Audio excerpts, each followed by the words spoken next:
चलिए दोस्तों, आज फिर मैं आपके सामने गुलशन गौड़, आपका टीचर, फिर दोबारा क्लास नंबर 2 संविधान के भाग पर लेकर आया हूं। देखिए, क्लास नंबर 2 संविधान के भाग पर है हमारी। क्लास नंबर 1 हो चुकी है, क्लास नंबर 2 वो है जो हमें हर एग्जाम के लिए याद रखने ही रखने हैं।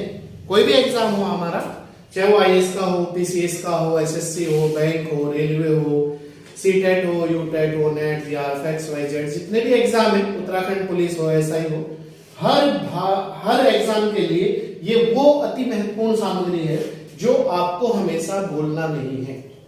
तो मुझे उम्मीद है कि जो हमारी पहली क्लास थी उसमें आपको टोटल भाग बताए गए हैं, किस भाग में किस चीज का उल्लेख किया गया है, किस चीज में कौन सा भाग, उसमें क्या है क्या नहीं है।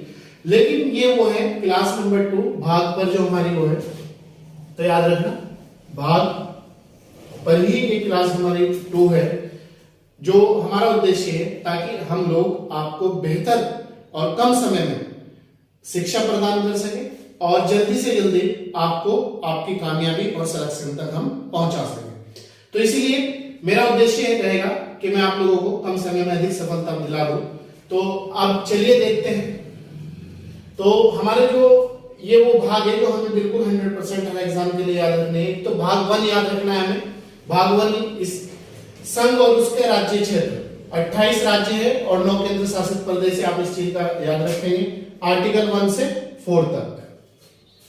दूसरा हमें भाग याद रखना है, ये अति महत्वपूर्ण है क्योंकि वर्तमान में नागरिकता चर्चाओं में है, तो नागरिकता को लेके भी क्वेश्चन बनते हैं हमेशा बार बार एग्जाम में। तो इसमें नागरिकता का उल्लेख है। तो एक क्वेश्चन ये बनता है हमारा कि जो नागरिकता है वो हमने किस देश के संविधान से ली है। तो आप याद रखेंगे सभी बच्चे कि जो नागरिकता है वो ब्रिटेन के संविधान से ली हमने, और इसका जो उल्लेख है भाग 5 से 11 तक है। ये मैं नागरिकता में आपके लिए अलग क्लास लेकर आऊंगा और उसमें पूरा समझाऊंगा कि क्या है क्या नहीं है, तो आप याद रखेंगे। दूसरा भाग 3, इसमें हमारा मौलिक अधिकार है। मौलिक अधिकार वो अधिकार है जो किसी भी व्यक्ति को जन्म से ही प्राप्त हो जाते हैं।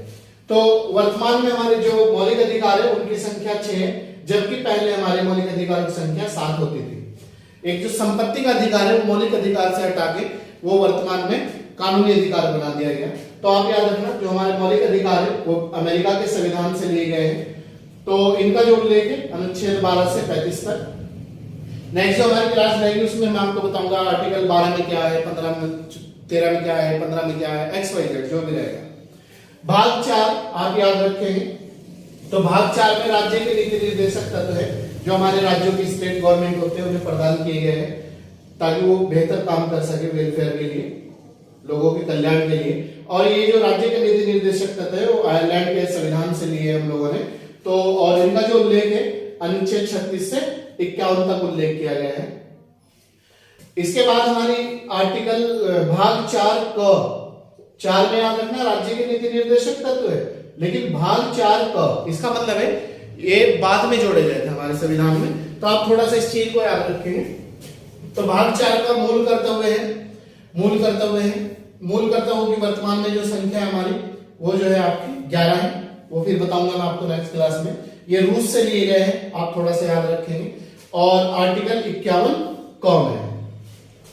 इसके बाद भाग 9 मोस्ट वेरी इंपॉर्टेंट है। ये भी पंचायती राज या ग्रामीण प्रशासन, ग्राम प्रधान कौन बनेगा, कैसे नियुक्ति होगी, कैसे शपथ होगी, कौन उसके चुनाव में भाग लेंगे। तो एक क्वेश्चन आता है कि ग्राम जो पंचायत है उनका गठन कौन करती है। तो आप याद रखेंगे उनका गठन राज्य सरकार करती है। और इसका जो उल्लेख है आर्टिकल 243 क से लेकर 243 अणु तक। इसके बाद दूसरा महत्वपूर्ण जो भाग है भाग 9 क है।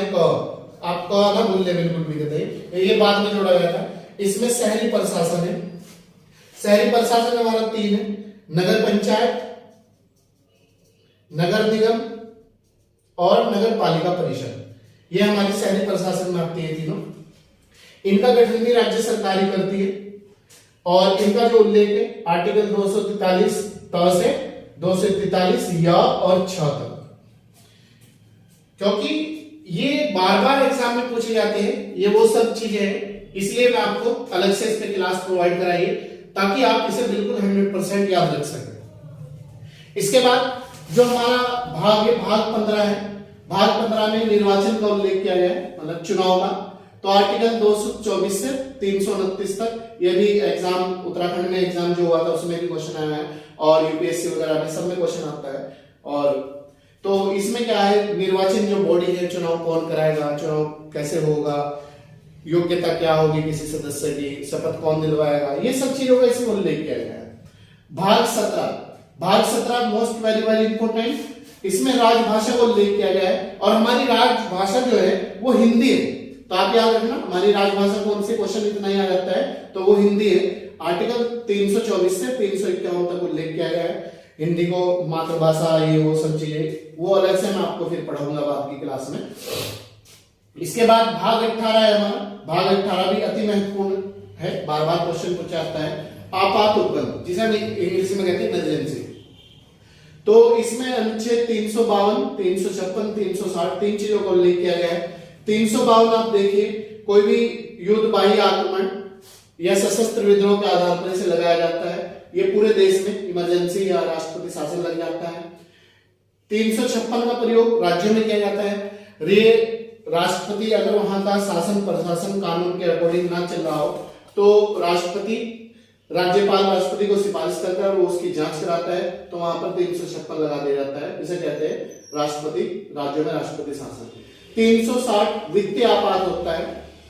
फाइनेंशियल कंडीशन, फाइनेंशियल से संबंधित कोई भी प्रॉब्लम अगर आ जाए किसी देश में तो 360 का वहां प्रयोग किया जाता है।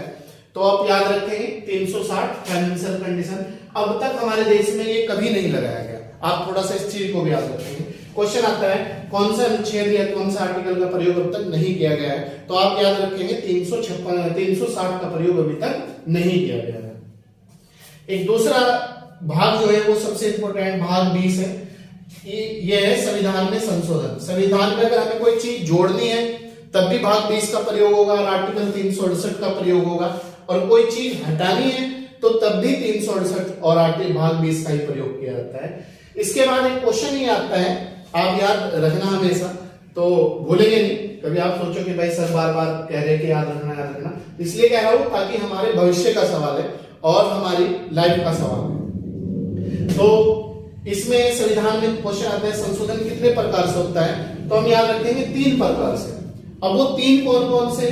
नंबर 1 साधारण विधि द्वारा, नॉर्मल तरीके से हो जाता है, राष्ट्रपति की पूर्ण अनुमति लेकर। दूसरा है विशेष बहुमत द्वारा। विशेष बहुमत का मतलब है उपस्थित और मतदान में भाग लेने वाले 2/3 मतों से बहुमत पास हो जाए तो राष्ट्रपति उसे मंजूरी प्रदान कर देते हैं। याद रखना, उपस्थित, मैं आपको बताया उपस्थित और मतदान में भाग लेने वाले 2/3 मतों से अगर बहुमत पास हो जाए तो राष्ट्रपति उसे अपनी मंजूरी प्रदान कर देते हैं। दूसरा है इसके बाद हमारा तीसरा जो संशोधन होता है वो थर्ड स्टेप क्या है, आप याद रखेंगे संसद के विशेष बहुमत और राज्य विधानमंडलों की स्वीकृति से। संसद के विशेष बहुमत और राज्य विधानमंडलों की स्वीकृति से। अब ये क्या है, ये दोनों सदन, यहां दोनों सदन का मतलब ये है कि आपकी एक सदन तो हो गया लोकसभा और एक सदन हो गया आपका राज्यसभा। ये आपका लोअर हाउस है, ये आपका अपर हाउस है। इसे आपका निम्न सदन कहते हैं हिंदी में और इसे आपका उच्च सदन कहते हैं। इन दोनों में पास होना चाहिए। दूसरा इसमें ये शर्त रखी गई है आधे राज्यों के विधानमंडलों की मंजूरी जरूरी है। जैसे हमारे आपके 28 राज्य हैं और उनका 14, कम से कम 14 की इसमें मंजूरी होनी जरूरी है। तो इसे कहते हैं संसद के विशेष बहुमत और राज्य विधानमंडलों की स्वीकृति से। तो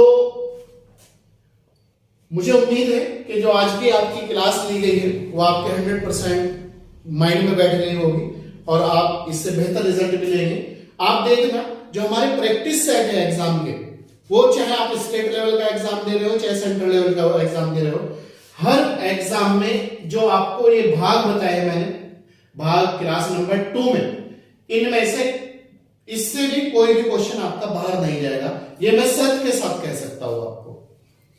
तो मेरा उद्देश्य ये है कि आप लोगों को कम समय में अधिक सफलता प्रदान करना, और मुझे उम्मीद है कि आप हमारे साथ लास्ट तक जुड़ते रहेंगे और क्लास डे बाय डे आपकी इसी तरीके से टॉपिक बाय टॉपिक पे आपको मिलती रहेगी।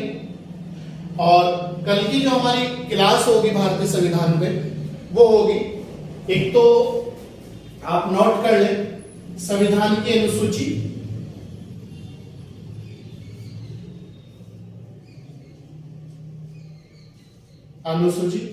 आप पे कोई भी बुक हो, सुभाष कश्यप की हो, एनसीईआरटी हो, या कोई भी बुक हो आप पे, आप एक बार अनुसूची पढ़ लें।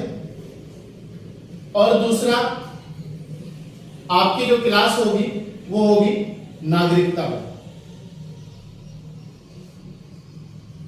तो क्लास 1 आपकी संविधान की अनुसूचियों पे होगी और क्लास 2 आपकी कल नागरिकता पे होगी। आप नागरिकता और अनुसूची जरूर पढ़ें, वो आप पर कोई भी बुक हो। तो मुझे उम्मीद है कि आप आगे बढ़ेंगे, हमेशा हमारे साथ रहेंगे, जुड़ते रहेंगे, और इसी चीज के लिए आप सब लोगों को थैंक्स और शुक्रिया।